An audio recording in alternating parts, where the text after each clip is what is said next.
کریم آقا صلی اللہ علیہ وسلم نے فرمایا، جس نے ایمان اور ثواب کی نیت سے شب قدر میں قیام کیا، اس کے پچھلے گناہ بخش دیے جائیں گے۔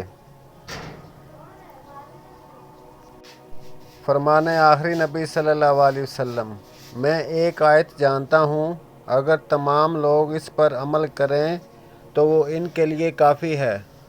صحابہ کرام رضی اللہ تعالی عنہ نے عرض کی، یا رسول اللہ صلی اللہ علیہ وسلم، وہ کون سی آیت ہے؟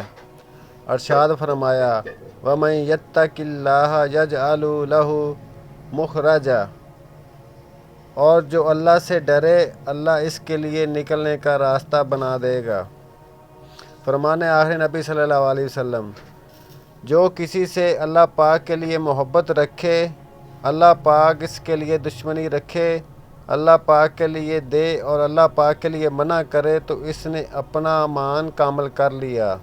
کریم آقا صلی اللہ علیہ وسلم نے فرمایا، جو اپنے ماں باپ یا ان میں سے کسی ایک کی قبر کی ہر جمعہ کو زیارت کیا کرے تو اس کی بخشش کی جائے گی اور وہ بھلائی کرنے والوں میں لکھا جائے گا۔